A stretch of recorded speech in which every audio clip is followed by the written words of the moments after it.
back to the Kuhner Show on 570 WTNT. The last honest man in Washington. 301-984-9570 is the number. The lines are blazing. We have attorney Mario Apuzzo and Commander Charles Kerchner on the line. We're going to open the phones up to questions. Let's go to Doug in Alexandria on line 2. Doug, welcome to the Kuhner Show. Hi, Jeff. I think you're doing a wonderful job, and I wanted to raise the question about the Hawaiian Attorney General's statement. As I'm sure your guests know, the head of the Department of Health, Kiyomi Fukino, had declared that she had seen an actual birth certificate for Barack Obama. The Attorney General held a press conference about 10 months ago stating that the head of the Department of Health lied, that there is no birth certificate for Barack Obama in either of the two hospitals where it's been claimed he was born in Honolulu. And I just wondered if they had included that in their lawsuit. Excellent question. Thank you for that call, Doug. Mario, can you... first of all, what's your answer? Say he had a birth certificate that she'd seen. It was a vital record. Big difference. And second of all, how can she make a legal decision of what a natural-born citizen is?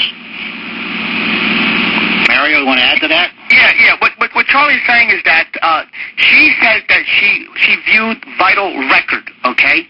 Not a birth certificate. But even if it's a birth certificate, that doesn't prove sufficient information because we don't know what kind of a birth certificate it is. We don't know that.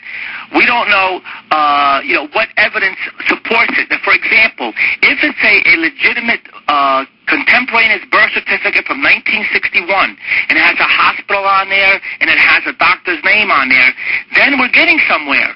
Then we could actually, through corroborative evidence, which is the hospital and the doctor, we can conclude safely, oh, yes, he was born in this hospital, here's the doctor.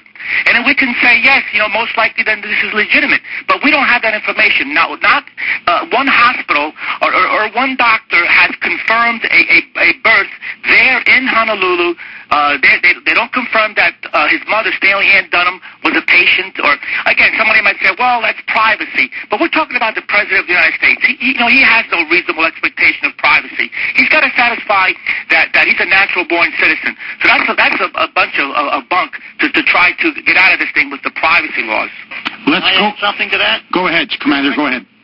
Yeah, she saw a vital record, and she sees that he's born in Honolulu. When was the vital record created? We need to know all that stuff. Did Obama go in there in 2007 and file a late filing, a delayed filing, or amended filing? There's so much we don't know. So she says she saw a vital record, and the computer printout that she's looking at on the screen could be similar to what we see on the internet on a Cove. I mean, you got all these sycophants in the press like Oberman and Crease Matthews waving a piece of paper.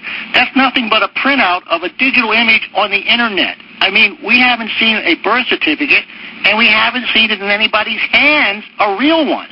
Excellent point. Let's go to Tom in New Jersey on line 4. Tom, welcome to the Kuhner Show.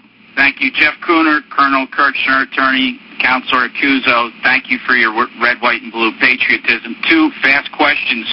Number 1, can you add an equitable argument seeking an order of removal to your case? And number 2, God willing, if you reach the discovery stage, can you subpoena the Registrar of Hawaii and demand that person appear with the document and a certification of authenticity to include with it? Okay, on the first question, we do have an equitable claim. It's called mandamus, okay, which basically is a Latin term meaning that you want somebody to do something. Okay, usually it's applied to a government officer, and it has to be something ministerial, not discretionary. So basically we're saying that we're ordering people to do certain things, and then we're asking that the court work with Congress, because there's a question, how far can the court go in this situation? So the order of removal, not necessarily the court would order a removal, but the court would give us discovery, which leads to your next question about subpoena. Okay, once the case is accepted as having standing, then we have full subpoena powers to obtain all his records from all the colleges and universities and his travel documents, also his birth certificate that supposedly exists.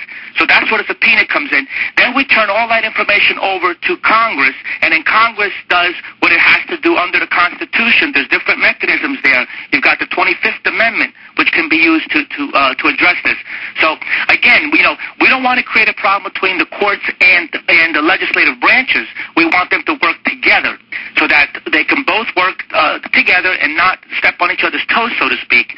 So that's where this equity comes in, and it's not necessarily an order of removal from the court, but it is something that's going to be given to Congress to work with.